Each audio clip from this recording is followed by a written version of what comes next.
बहुत बहुत स्वागत है आप सभी का हमारे YouTube चैनल में। चलिए हम लोग शुरू करते हैं। हमने पिछली वीडियो में हम लोग जो है तुगलक वंश तक पढ़ चुके थे। हमने देखा था कि तैमूर लंग का जो है भारत वाले क्षेत्र में आक्रमण होता है और उसके बाद जो है उसका जो एक सेनापति होता है वो एक अगले नया वंश की जो है स्थापना रखे, मतलब जो है नींव रखेगा। तो हम लोग यहाँ से शुरू करेंगे आज सैयद वंश से। आपको इससे पहले बता दें कि यदि इस सीरीज में जो कि हम जो है पढ़ा रहे हैं प्रमुख राजाओं की सीरीज, यदि इनके राजवंश और राजों के बारे में जो है अगर आपने नहीं पढ़ा हो तो हमारे इस चैनल के प्लेलिस्ट में जाएंगे तो एनटीपीसी जीके नाम का एक प्लेलिस्ट बना होगा, उसमें जो है सारी चीजें आपको जो है व्यवस्थित रूप से मिल जाएंगे।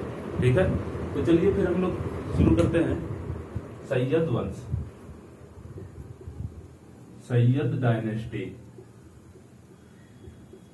तो सैयद वंश से सबसे पहला क्वेश्चन कि दिल्ली सल्तनत में जो 5 प्रमुख वंश थे उसमें जो है सिया वंश ये था। तो ये जो है दिल्ली सल्तनत का पहला सिया वंश रहता है, पहला क्या एकमात्र सिया वंश रहता है। ठीक है, उसके बाद यदि हम जो है बात करें तो इसका संस्थापक जो होता है खिज्र खान। खिज्र खान जो है वास्तव में होता जो है वो तैमूर लंग का सेनापति होता है। तैमूर लंग जब वापस लौटता होता है यहाँ से आक्रमण करके तो उसे जो है मुल्तान, दीपालपुर और लाहौर की जो है शासक नियुक्त करके उसको जाता है लाहौर तक का। ठीक है, तो ये जो है फिर बाद में 1414 में आता है और नासिरुद्दीन जो आपका महमूद तुगलक है लास्ट वाला शासक, उसको मार के और जो है गद्दी पे बैठ जाता है। तो हमने बोला कि संस्थापक कौन है, संस्थापक है खिज्र खान। खिज्र खान कौन होता है, तो ये जो है आप कहेंगे कि ये तैमूर का जो है सेनापति। और तैमूर ने इसको कौन सा क्षेत्र का शासक नियुक्त किया था, पूछ लिया जाता है अक्सर। मुल्तान, लाहौर और दीपालपुर, ये सब पंजाब वाले क्षेत्र में पड़ते हैं। मुल्तान तो वास्तव में इस समय पाकिस्तान में है, लाहौर भी है, दीपालपुर जो है पंजाब वाले क्षेत्र जो है पाकिस्तान में पड़ता है, दीपालपुर। तो ये सैयद वंश का जो है पहला शासक होता है। ठीक है, उसके बाद देखेंगे तो ये जो है कभी भी अपने आप को सुल्तान नहीं घोषित करता है, क्योंकि ये जो है कहता है कि हमें जो मिला है शासन यहाँ का वो मिला है तैमूर लंग के जो है रहमो करम पे। तो वो अपने जो होता है अपने आप को रैयत ए आला की उपाधि से बस खुश रखता है, रैयत ए आला। रैयत ए आला का मतलब सुल्तान की छाया में। सुल्तान ये जो है तैमूर को मानता है और उसी के हिसाब से जो है बोलता है कि जो है रैयत ए आला जो है हम उपाधि धारण किए हैं। रैयत ए आला का अर्थ क्या है, सुल्तान की छाया में। अब सैयद वंश से जो है अगर आप देखेंगे खिज्र खान से, तो जो है इसके बाद जो है इसका एक और इम्पोर्टेंट काम दिखेगा कि जो है तैमूर लंग का जो बेटा होता है शाहरुख और तैमूर लंग को, जब तक तैमूर लंग जिंदा रहता है तब तक तैमूर लंग को, और उसके बाद जब उसका बेटा आता है शाहरुख उसको, ये जो है नियमित प्रति वर्ष जो है टैक्स भेजता रहता है। ठीक है, तो ये टैक्स जो है क्या करता रहता है, भेजता है नियमित रूप से।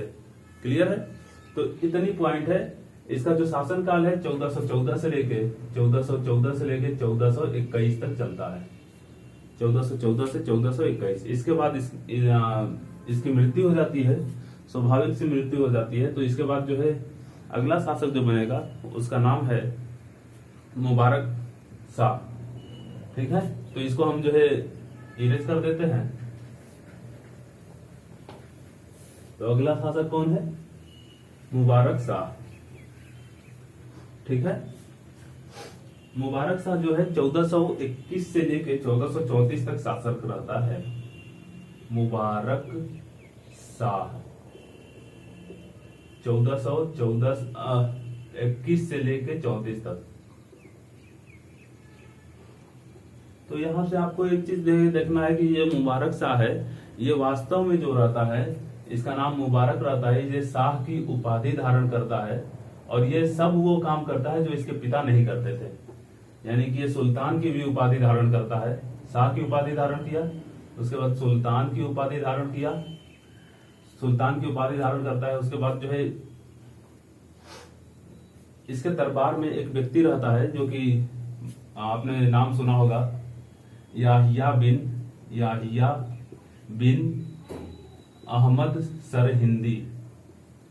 अहमद सरहिंदी ये एक लेखक का नाम है। इसने एक किताब लिखी है, वो बहुत ही फेमस किताब है। देखिए मैंने बोला लेखक का नाम जो है याद रखिए, इतना जो है ज्यादा नहीं याद रख सकते, तो याहिया अहमद सरहिंदी या फिर सरहिंदी तो जरूर याद रखेंगे, ठीक है। इसने जो है किताब लिखी है इसी के नाम पे, तारीख मुबारक शाही। तारीख ए मुबारक शाही, ठीक है, तारीख मुबारक शाही। तो सवाल ये पूछा जाता है कि इस वंश का, सैयद वंश के जानकारी का एकमात्र स्रोत कौन सा जो है किताब है, तो वो यही किताब है, तारीख मुबारक शाही। किसने लिखी है? याहिया बिन अहमद सरहिंदी ने, ठीक है। इसके बाद यदि हम जो है आगे बात करें तो ये जो है यमुना नदी के किनारे एक शहर का निर्माण करवाता है जिसका नाम रहता है मुबारकाबाद। उस मुबारकाबाद का जब ये जो है उद्घाटन करने जाता है, वहां पे जो है देख रेख करने, निरीक्षण करने जाता है। कौन सा शहर मैंने बोला? मुबारकाबाद। कौन से जो है नदी के किनारे? यमुना। जब इसी को ये देखने जाता है तो उसी निरीक्षण के समय इसी का जो है वजीर रहता है सरवर उल मुल्क। तो इसका वजीर जो रहता है वो जो है इसकी हत्या करवा देता है, इसको मरवा देता है। समझ में आई बात? और इस तरह जो है इसकी जो है मृत्यु हो जाती है, इसका कहानी खत्म हो जाता है। तो मुबारक शाह में जो है इतने ही पॉइंट है, इससे ज्यादा जो है इंपॉर्टेंट कुछ है भी नहीं। और उसके बाद अगर हम लोग देखेंगे तो मोहम्मद शाह अगले शासक आएंगे, इसको हम इरेज कर देते हैं। अगले शासक कौन है? मोहम्मद शाह। तो मोहम्मद शाह के बारे में 2 पॉइंट जो है मुश्किल से पढ़ना है। तो मोहम्मद शाह ये कब से कब तक है? तो जो है 34 से लेके 45 तक, 1445 तक, 34 से लेके 45 तक। यहां से एक पॉइंट जो है बस याद रखिएगा कि इसने, मोहम्मद शाह ने बहलोल लोदी को, जो कि जो है लाहौर और सर हिंद का जो है वजीर मतलब जो है उस समय सेनापति रहता है, यानी सूबेदार रहता है। तो इसने जो है किसको? बहलोल लोदी को अपना पुत्र कहा था। क्या बोला था? इसने बहलोल लोदी को अपना पुत्र बोला कि ये जो है हमारा पुत्र है। और उसके बाद इसने बहलोल लोदी को खान ए जहां की उपाधि दी, खान ए जहां की उपाधि दी।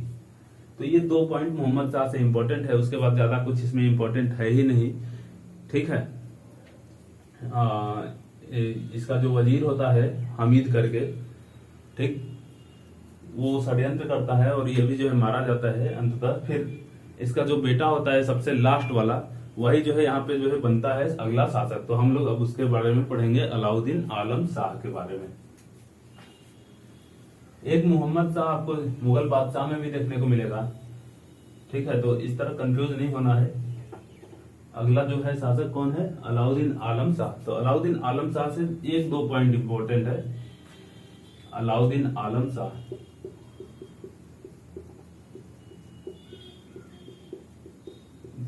सबसे पहला पॉइंट कि ये सबसे सैयद वंश का सबसे अंतिम शासक रहता है। कितने से कितने तक चलेगी इसकी जो है शासनकाल?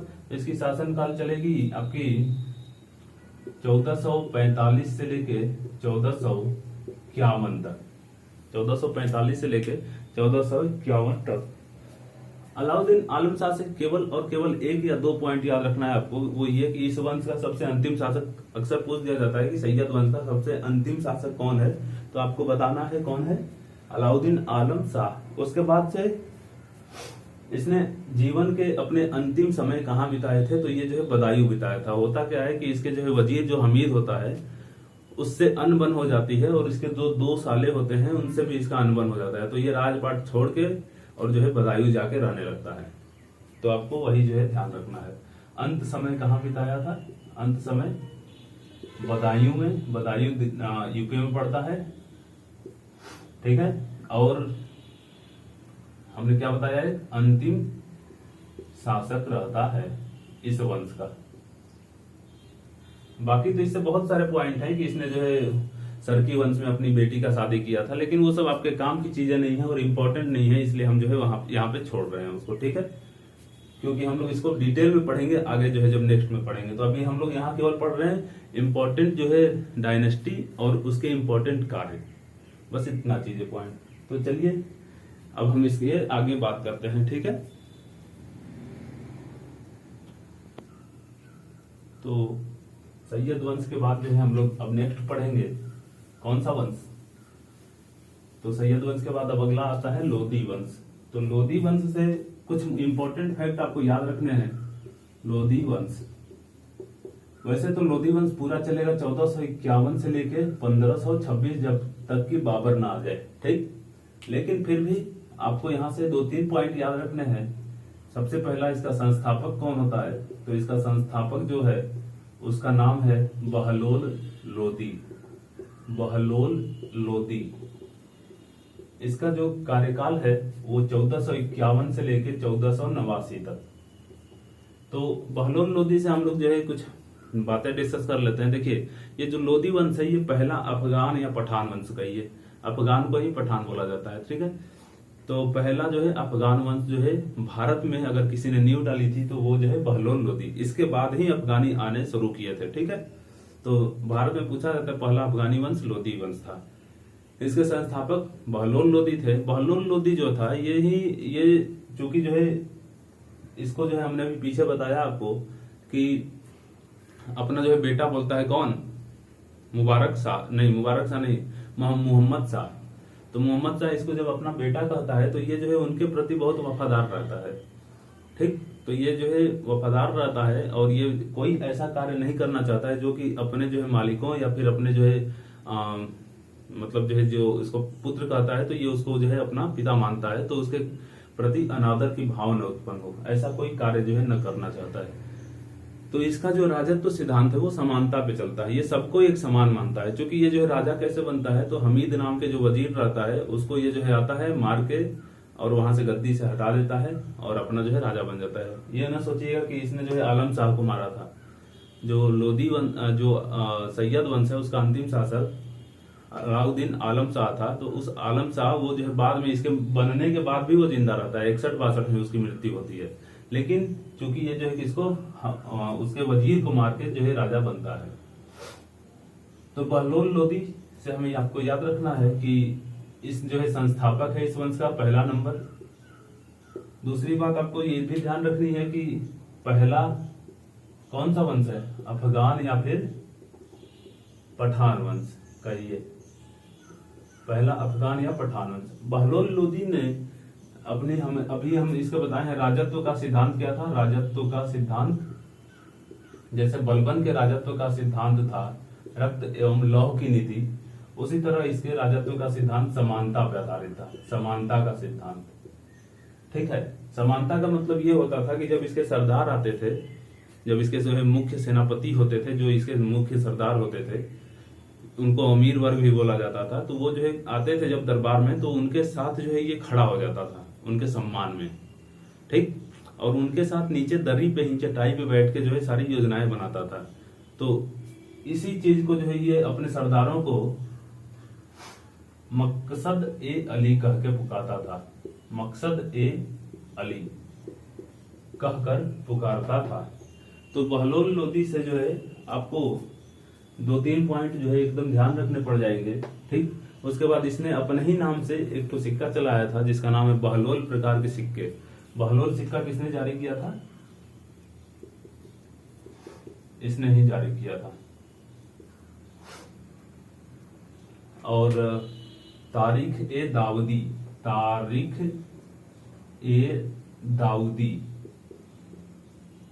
की एक किताब है, तारीख ए दाऊदी। इस जो है किताब से जो कि लिखा है इसको अब्दुल्ला ने लिखा है। तो इस जो है किताब से इस वंश की जानकारी मिलती है, लोधी वंश की। इतना आपको जो है पॉइंट इस लोधी वंश से मतलब जो है बहलोल लोधी से ध्यान रखना है, ठीक है। बाकी इसकी जब मृत्यु हो जाती है तो इसका जो बेटा होता है वैसे होता क्या है कि ये बहलोल लोदी का जो है सबसे बड़ा बेटा जो होता है, सबसे बड़ा बेटा, 3 बेटे जो है इसके रहते हैं, ध्यान से समझ लीजिएगा। तो एक जो बेटा रहता है सबसे बड़ा बेटा,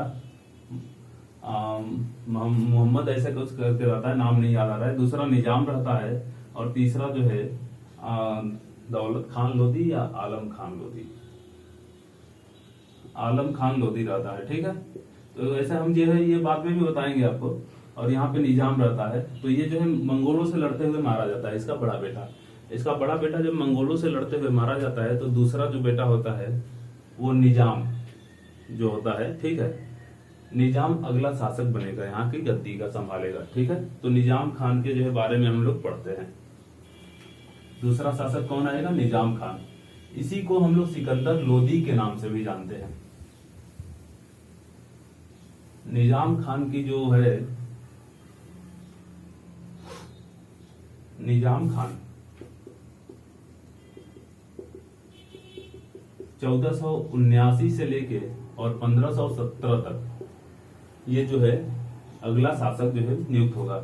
इसी को हम लोग सिकंदर लोदी के नाम से जानते हैं, सिकंदर लोदी। क्योंकि ये जो है निजाम खान जब जो है गद्दी पे बैठता है, जब गद्दी पे बैठता है तो सिकंदर शाह की उपाधि धारण करता है, सिकंदर शाह की। ठीक है, तो इसीलिए इसको फिर बाद में सिकंदर लोदी कहा जाने लगता है। तो कौन सी उपाधि धारण की थी? सिकंदर शाह की। चलिए, उपाधि से याद आया, आपको एक पॉइंट बता दें। बलबन जो था, बलबन, ध्यान रखिएगा, बलबन ने भी एक उपाधि धारण की थी। उस उपाधि का नाम था गाजी। गाजी का मतलब तो हमने जो है पहले ही आपको बताया है कि काफिरों का नाश करने वाला। काफिर मतलब कौन? काफिर का मतलब जो है गैर मुस्लिम जितने भी हैं सबको काफिर बोला जाता है। तो काफिरों का नाश करने वाले को गाजी बोला जाता है। ठीक है, तो निजाम खान, जिसे सिकंदर लोदी के नाम से जाना जाता है, ये सिकंदर शाह की उपाधि धारण करता है और इस प्रकार जो है ये अगला शासक नियुक्त होता है। दूसरी बात, इसने जो है सबसे इंपॉर्टेंट जो क्वेश्चन बनता है कि जो है ये जो सिकंदर जो है लोदी है वो आगरा शहर की स्थापना करता है 1504 में। आगरा को बसाया था कब? 1504 में। और 1506 में इस आगरा को अपनी राजधानी बना लिया था। तो पहली बार जो है देखिए दिल्ली से राजधानी ट्रांसफर हो गई, कहां पे? आगरा में। अभी तक जो दिल्ली राजधानी हुआ करती थी, दिल्ली, और दिल्ली राजधानी बनाया किसने था? दिल्ली राजधानी बनाया था इल्तुतमिश ने। तो सबसे पहले अगर हम बात करें सल्तनत काल की राजधानी कहाँ थी, तो सबसे पहले लाहौर थी। लाहौर किसने बनाया था? कुतुबुद्दीन ऐबक ने। कुतुबुद्दीन ऐबक ने लाहौर बनाया। लाहौर से ट्रांसफर हुआ दिल्ली, किसने किया? इल्तुतमिश ने। और दिल्ली से ट्रांसफर हो गई आगरा राजधानी। और ये आगरा जो है तब तक रहेगी जब तक से कि जो है शाहजहां इसको दिल्ली जो है फिर से बना नहीं देता है, ठीक है, अपनी राजधानी। तो इस चीज को ध्यान रखना है। निजाम खान, अब यहां से जो है राजधानी इसने 1506 में जो है ट्रांसफर की। अब इससे जो है 2-3 पॉइंट और ध्यान रखिए, वो ये कि इसने गज ए सिकंदरी एक पैमाना लगाया था। गज ए सिकंदरी अपने ही नाम से है, इसलिए आप जो है ध्यान रख लेंगे। तो गजे सिकंदरी में जो है ये 30 इंच का होता था। कभी कभी पूछ देता है कितने इंच का जो है ये पैमाना होता था। तो भूमि मापने के लिए ये पैमाना एक यूज किया जाता था, जिसका नाम था गज ए सिकंदरी। इसने एक जो है मंदिर है, वैसे कई मंदिरों पे इसने आक्रमण किया है, लेकिन मुख्य मंदिर एक जो है नागरकोट का है। नगरकोट या नागरकोट बोला जाता है, नागरकोट। ये कहाँ पे है नागरकोट? तो ये जो है पड़ता है हिमाचल प्रदेश के कांगड़ा वाले जो है जिले में। तो ये नागरकोट में एक जो है ज्वाला देवी का मंदिर है। उस मंदिर की मूर्ति को तोड़ के कसाईयों में बंटवा देता है, कसाईयों में बंटवा देता है उस मंदिर को तोड़ के मांस तोड़ने के लिए, ठीक है। उसके बाद यदि हम बात करें तो ये जो है मुस्लिमों पे भी प्रतिबंध लगाता है। जैसे मुस्लिम जो पुरुष होते हैं उनको बोलता है कि ताजिया तुम लोग को नहीं निकालना है, तो ताजिया पे प्रतिबंध लगाया इसने, ठीक है। मुस्लिम महिलाओं को बोलता है कि मुल्ला और जो पीर हैं जो है इनके मजारों पे नहीं जाना है आपको, संत और पीरों के मजारों पे नहीं जाना है, तो उस पर प्रतिबंध लगाता है। उसके बाद से इम्पोर्टेंट जो है आपको बता देंगे कि ये कविता लिखता था। कविता लिखता था किस भाषा में? फारसी भाषा में। कविता भी लिखा करता था। उस कविता की टाइटल जो होती थी वो पूछ लिया जाता है। टाइटल जो है, शीर्षक जो होता था, गुरु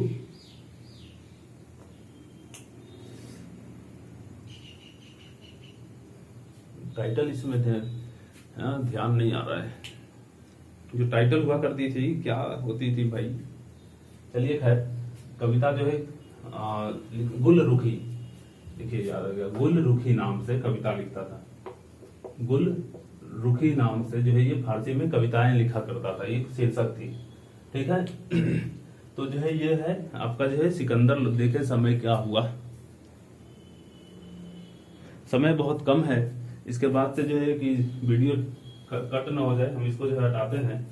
2 पॉइंट और चाहें तो इससे आप हम बोल दे रहे हैं, याद रख लीजिएगा। ये कबीर का समकालीन था और जो है युद्ध में जो लूट की माल हुआ करती थी जिसको खुम्स कहा जाता था, तो इसने जो है खुम्स में अभी तक जो राजा अपना हिस्सा लेते थे, इसने जो है उसको फ्री कर दिया। यानी सभी खुम्स जो है केवल सैनिक ही बांटा करते थे। ठीक है। अब अगला जो शासक हमको पढ़ना है वो है इब्राहिम लोदी। इब्राहिम लोदी।